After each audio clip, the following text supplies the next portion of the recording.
Hello learners, I am your mentor Poulomi and today we are going to learn about developing critical reading skills. Have you ever felt that you have been massively influenced by a text or that the author has colored your opinions in a manner you would have never expected? Or you had realized it much later that your thoughts and judgments had been influenced by the arguments of a persuasive piece of writing? Well, that means you have been exposed to some amount of influential written words. Think, did you accept the information or opinion or arguments in its face value because of the power and force of the words and the way it was written? Or did you actively and consciously wrestle with the text in your mind and only then were you ready to accept its edicts? You might say a yes or a no to that, but while reading the text and processing its meaning and intention, you must have engaged in a substantial amount of critical reading, and I'm sure you know that it is not an easy task at all. This makes it all the more important to teach our students how to develop critical reading habits, as we understand that it is a highly needed skill in both academic and everyday lives. As a skill that involves critical thinking competence, critical reading entails the process of understanding, questioning, and evaluating a text, carried out actively and consciously in order to well assess the accuracy and validity of a writer's idea. In order to well assess the accuracy and validity of the writer's ideas, a critical reader should be able to detect bias, prejudice, misleading information, and illogical conclusion in a text. Writers do not always write with the sole aim of communicating information, experience, or amusement. Texts such as editorials, opinion columns, advertisements, propaganda bulletins, sermons, and political statements are massively used instruments of persuasion. In general, there's nothing wrong to deal with persuasive texts. However, it's misleading to unknowingly allow yourselves to be influenced by another person just because we have passively absorbed other people's opinions without trying to find for ourselves whether the argument or information is truly sound or not. Hence, it is imperative to train young minds to develop critical reading skills in addition to the literal and literary reading skills now, even more than before, because we live in the times of advanced technology and widespread expansion of information and misinformation. Let us understand critical reading a bit more. John Dewey's and Paulo Freire's democracy-seeking views on education have inspired many scholars, researchers, and teachers who were fascinated with helping learners have their voices heard. The banking approach to education hinders learners from thinking critically by imposing on them a passive stance which makes them adaptive to the status quo. Critical pedagogy rejects the banking concept of education and aims at liberating students from the confines of those classrooms in which the teacher is traditionally expected to transfer knowledge to students, while students receive and accept information, right or wrong, without deserving the right to question the authenticity of the knowledge being transferred. Critical reading is an area which has been the center of attention of critical pedagogues for many years. Several scholars and researchers have made attempts to incorporate or encourage the inclusion of critical reading indicators in reading programs and has led to various theories that view reading as a process of not just extracting meaning from a text, but a process of connecting information in the text with the knowledge the reader brings to the act of reading.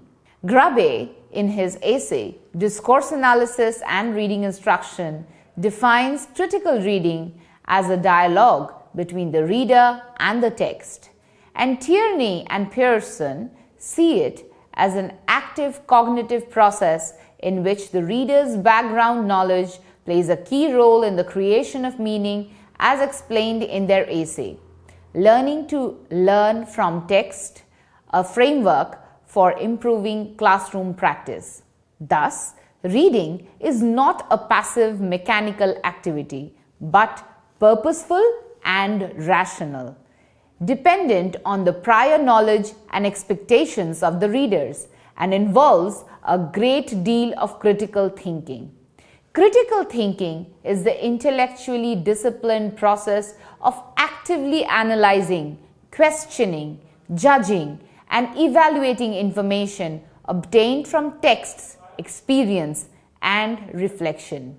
It equips a person with the ability to distinguish between facts and opinions, judgments and inferences, and objective and subjective impressions. To extend the ideas of critical thinking to critical reading, it can be defined as an active and purposeful process of comprehending, questioning, and evaluating printed material, and in order to react intelligently to the reader's ideas. In his piece, What is Critical Reading?, Kurland explains that critical reading refers to a careful, active, reflective, analytic reading, which involves reflecting on the validity of what one has read in light of his prior knowledge and the understanding of the world. Let us speculate. If a reader, a critical reader, I must say, will that person question and detect the use of overgeneralization in the following statement? A statement like, children do not take care of their old parents these days. 3 friends of mine have left their old parents in old age homes. Although the writer of this text provides a factual statement to support his opinion, it is not enough. 3 people who have put their parents in old age care homes do not confirm that all children treat their old parents similarly, or even that old age homes are a miserable place to live in, or that old people living in these community spaces have a bad life. To take another example, a critical reader will presumably find it easy to judge this statement. Mr. XYZ is a leading and successful entrepreneur. There's no doubt he will make our nation prosperous. Vote for him in the upcoming election. The use of the propaganda technique called transfer in this statement is very clear. One's success in leading a business or company doesn't guarantee his success to lead a nation. These illustrations hint us towards 2 salient features of critical reading. Number 1, critical reading involves questioning and challenging our beliefs and values. It is likely that the text we are reading might challenge our attitudes, our unconsciously held beliefs, or our positions on current issues. Thinking critically in the academic sense involves being open-minded, using judgment and discipline to process what we are learning about without our personal bias or opinion detract from the arguments. Critical thinking involves being rational and aware of our own feelings on the subject, being able to reorganize our thoughts, prior knowledge and understanding to accommodate new ideas and viewpoints. Number 2, critical reading entails detecting the author's possible bias and prejudices. While reading the text, the reader can ask the following questions. Number 1, is the author making claims to evaluate or demean one social, ethnic, national, religious, or gender group as compared to another, or all others? Or the second question that could be asked is, does the author consciously present evidence that serves to tell only one side of an issue, withholding or shedding light on the opposite view? Does the author consciously present evidence that serves to tell only one side of an issue, withholding or shedding light on the opposing view? Let us now decode the process of critical reading. Critical reading is basically nothing more than consistently asking relevant, critical questions to the text one is encountering. And since different kinds of texts may demand different types of thinking or reaction on part of the reader, a fixed procedure for critical thinking cannot be formulated. There are several questions to consider when approaching a reading. The following critical questions are suited for most kinds of printed matter. Questions about the author. What is the author's main aim or point on purpose? Questions about the author.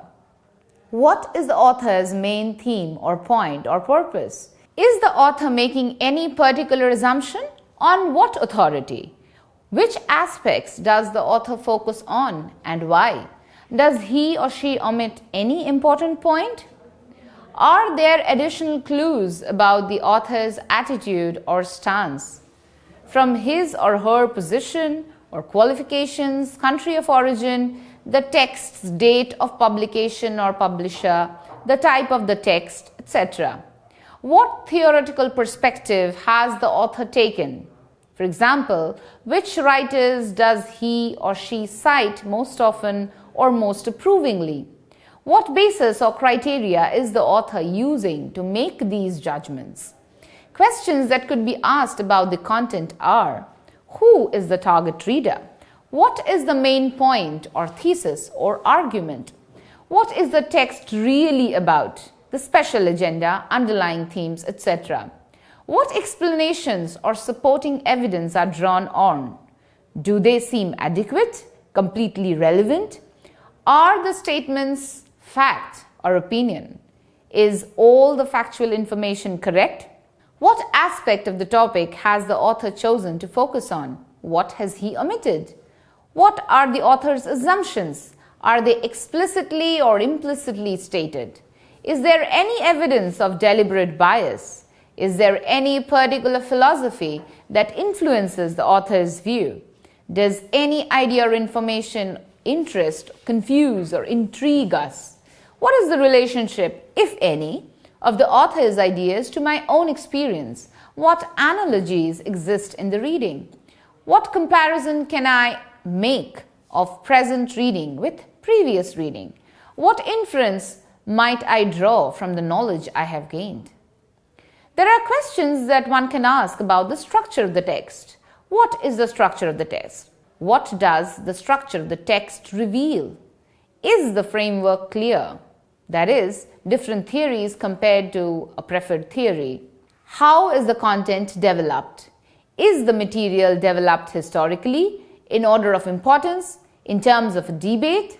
What are the cause and effect relationships, if any? How does the conclusion relate to the rest of the material? Does the conclusion work logically, and is it representative of the findings? And finally, these are the questions you can ask about the style of the text. In what style has the material been written? For example, is it formal, informal, analytical, narrative, persuasive, argumentative, or didactic? How do the style and format influence your reaction to the material? These questions have been selectively taken from the Monash University resource on study skills. Now that we know what questions to ask a text, let us learn some techniques to promote critical reading skills among our students. To be able to effectively apply the questions into practice, students need to master the critical reading sub-skills so that they can recognize and implement them while reading actual texts. Let us discuss some crucial critical reading sub-skills as categorized by P. Pardeed in his 2007 conference paper, Developing Critical Reading in EFL Classrooms. Number 1. Distinguishing fact from opinion. Texts in general are a combination of statements of opinions and statements of fact. However, unlike statements of opinion, statements of facts can be tested for accuracy through our own personal observations or through examining historical records, scientific reports, and veritable data. The ability to distinguish facts from opinions is a very necessary skill to develop, since it helps readers decide whether an author's opinion is justified or unjustified. While an opinion justified with a number of convincing facts is worthy of serious consideration, an opinion that lacks factual support should be treated with skepticism and caution. Number 2, interpreting connotation of words. Writers often use highly connotative language in their attempt to appeal to the emotions of their readers in order to make their ideas acceptable, believable, persuasive, and convincing, or to influence their readers' thinking. They are aware of the truth that it is not always what we say, but how we say it that influences people. To avoid being influenced without being aware of it, readers should think about the connotations of the words used. To understand how connotation changes with the word usage, let us take the example of 2 reviews from the same book as used by Pardeed in his 2007 conference paper. Number 1, The White Hotel by D.M. Thomas is a highly imaginative novel.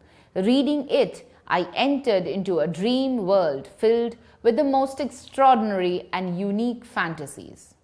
The second one, The White Hotel by D.M. Thomas is a highly unrealistic novel filled with the most extraordinary and eccentric fantasies. Reading it, I felt as if I were in a weird nightmare. In the first description, as you would have noticed, phrases like highly imaginative and unique fantasies are used because they have positive associations that might persuade someone to buy the book. In the second description, the author has a very different intention in mind and therefore employs phrases like highly unrealistic, eccentric fantasies because they usually have a negative connotation. Number 3, discovering the author's point of view. Apart from the 2 tools discussed before, writers sometimes use a special point of view, or the point through which the author considers, presents, or communicates his messages or ideas. Due to the fact that someone's perception and consideration are highly influenced by his political inclination, religion, sex, nationality, or geographic background, some writers are bound to be biased. That is why recognizing the writer's point of view is critical for readers in order to detect his purposes and biases. Number 4, recognizing crooked and fallacious thinking. To help readers to read critically, Pardeed explains that we need to make our students familiar with the following 12 common crooked and fallacious thinking tropes that writers sometimes use to persuade and consciously take advantage of the general ignorance and weakness of their readers. So, anytime we find any of these in our text, readers should be extra cautious. Hasty or overgeneralizations, attack on a person, appeal to the emotions, circular argument, false analogy, equivocation, either or assumption, presenting what is as what ought, jumping from a non-inclusive proposition to an inclusive conclusion, supposing the whole to be like the parts, asking false questions, taking what are mere coincidence to be the causes. Number 5, detecting propaganda devices. The Encyclopedia Britannica 2008 defines propaganda as the more or less systematic effort to manipulate other people's beliefs, attitudes, or actions by means of symbols that includes words, gestures, banners, monuments, music, clothing, insignia, hairstyles, designs on coins and postage stamps, and so forth. A propagandist usually appeals to the reader's emotions, and therefore they often don't recognize it when they see it. So, if we make our students recognize propaganda when they see it by detecting the following 7 common propaganda devices, our problem eases out a little. They are glittering generalities, name-calling, transfer, testimonial, plain folks, card stacking, and bandwagon. Number 6. Recognizing statistical slips. Most readers are not very acute judges of mathematical terms and concepts. Therefore, it is fairly easy for writers who present facts to the public through mathematics to deceive the average reader. The following are the common statistical slips that readers must be acquainted of in order to guard themselves against being misled by misused statistics. Deceptive sample, misleading average, plausible charts and graphs, presentation of facts without a reference point. Number 7. Making inference. Inferencing is a mental process by which we reach a conclusion based on specific evidence. It is very crucial in reading because readers get much of what they understand through a text indirectly or by inferencing. A text, its words in abstraction do not mean anything. Readers construct meaning by what they bring to the process of the reading. Readers draw on the knowledge of the language and of conventions of social communication. They also draw on other factors such as knowledge of the author, the occasion, and the audience. They infer unstated meaning based on social conventions, shared knowledge, shared experience, and shared values. They make sense of remarks by recognizing implications and drawing conclusions. Number 8. Outlining what is important and summarizing. Outlining and summarizing are especially helpful strategies for understanding the content and the structure of a reading selection. Outlining reveals the basic structure of the text, and summarizing synopsises the main argument in brief. Both these strategies later help in annotating and making notes. The key to both outlining and summarizing is being able to distinguish between the main ideas and the supporting ideas and examples. The main ideas forms the backbone, the strand that holds the various parts and pieces of the text together. Number 9. Evaluating an argument. An argument has 2 essential parts, a claim and a support. The claim asserts a conclusion, an idea, an opinion, a judgment, or a point of view, and the writer wants the reader to accept it. The support can include reasons, which could be shared beliefs, assumptions, and values, and evidence, which could be facts and statistics and authorities that give readers the basis for accepting the conclusion. When we assess an argument, we are concerned with the process of reasoning as well as its truthfulness. At the most basic level, in order for an argument to be acceptable, the support must be appropriate to the claim and the statements must be consistent with one another. Finally, the other factors that are crucial for critical reading are being able to discover the author's competence, intention, attitude, and bias, to figure out the time and policies of publication, and to identify the target readers. The reader's realization of these factors will enable them to decide whether a text is worth reading or not. For example, an argument presented in a text printed 50 years ago should be practically ignored because its logic is now outdated and inappropriate. To give another example, a book about practical tips for traveling written by a person who is well traveled himself is more reliable than one written by a person who hardly travels. But how do we put these sub-skills into practice? Well, when each of these factors or sub-skills are familiar enough to our students, we can assign them texts designed to empower them to detect and consider the presence of connotative meaning, fallacious thinking, propaganda techniques, etc. incorporated within the text. This is a crucial intervention from teachers, as the incorporation of the elements of critical thinking into materials always encourages learners to question texts and add linguistic value to the textbook and classrooms. When they have finished doing this, they can discuss what they have got with their classmates. This is step 2. Such an activity instills the habit of involving critical thinking in reading.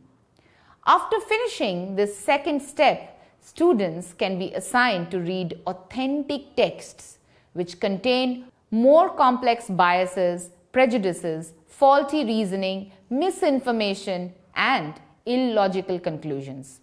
Along with this, teachers can ask students to answer WH questions dealing with the material they have read, rather than the close or yes/no questions.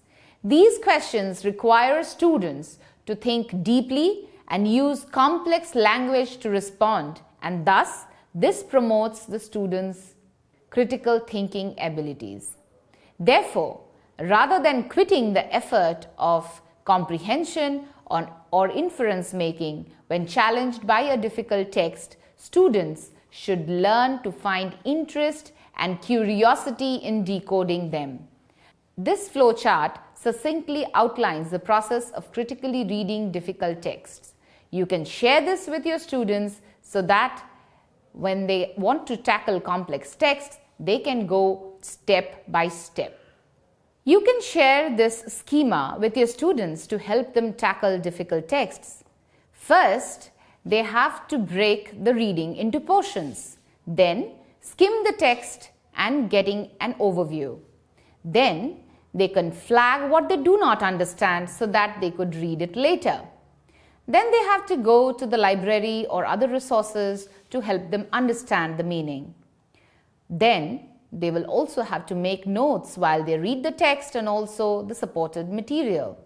They can also talk to people, friends, colleagues and teachers to make sense of the meaning of the text.